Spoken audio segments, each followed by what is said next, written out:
What's going on, guys? Zennosh here, and today let's talk about Water Eimyrja. She is a really interesting unit. A very interesting servant. But hey, guys, she still stumbles a lot by miles against many of her other counterparts. So let's discuss about her, starting with her skills. Okay. So the first one is Broken Vow. 70% chance to decrease enemy defense for 30 seconds. Okay, as a ranged DPS, she's a DPS character, so that is pretty good to break the defense. That is good.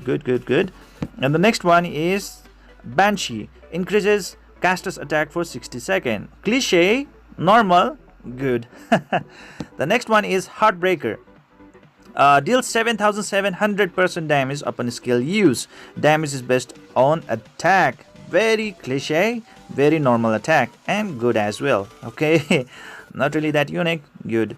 And the next one is passive skill.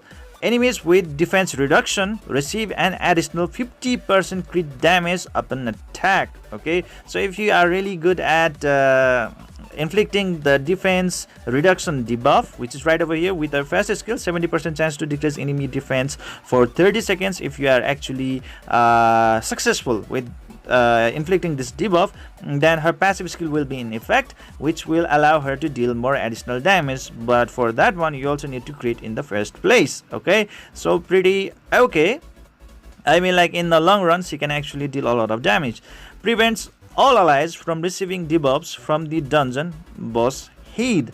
Okay, so if there is a in the Heed dungeon, okay, right over there, right, in the dungeons you have the Omen's Void and the another one is Heed, right? So in the dungeons boss Heed, she is gonna prevent all allies from receiving debuffs, so that is pretty good as well. So that can be a little bit awesome, guys, depending upon the situation. Okay, so not really that bad at all. Okay.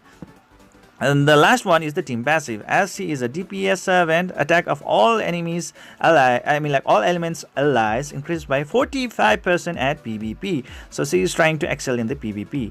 Okay, so she is not a type of servant that would provide the boost for all reasons. So that can be a little bit of downfall. So looking onto all of these kind of skills, we can kind of say that she is good in tiles. She will struggle a bit in PvP. She is good in Abaddon as well, and she is pretty good in the Omen as well.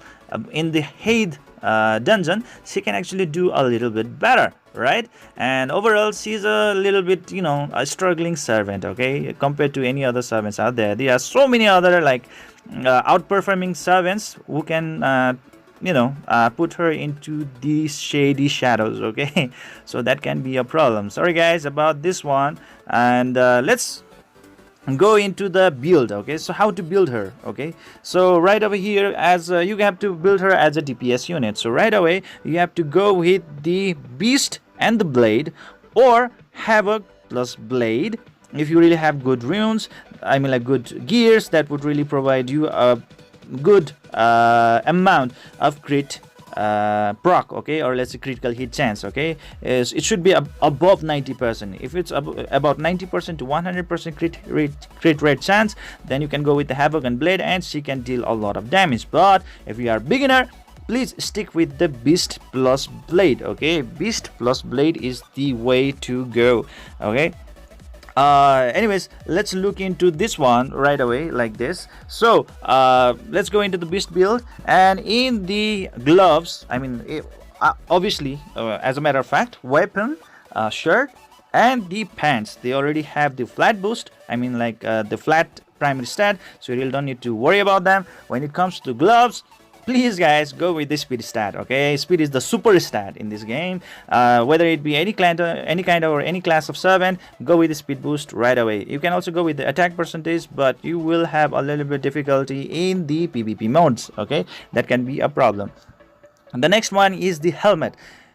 In the helmet, go with the attack percentage boost. Okay, all in, guys, attack percentage boost. And for the petrified shoes, the shoes, go with the attack percentage boost as well. Okay, so in summary, gloves, speed, helmet, attack percentage, and shoes attack percentage as well. So speed, attack percentage, attack percentage. That is the best build for her. If you really have a very awesome gears that can actually provide you a good amount of critical hit rate already, then you can actually resort to the HAVOC plus blade gears. Okay, that can actually give you a lot of damage. Okay, right up here, just like this: speed, crit rate, and then the attack percentage. Okay, if you have this one. So in the helmet, obviously it's attack percentage as well as the crit rate percentage. Okay, but and then sorry guys, I would actually resort to the crit rate more compared to the attack percentage,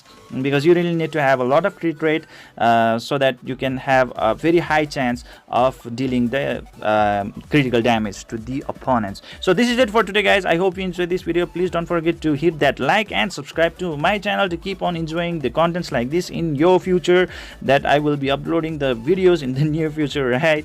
So guys, again, please leave your comments and opinions in the comment section below. I would really love to respond to you guys and communicate with you guys, and see you guys in the next video.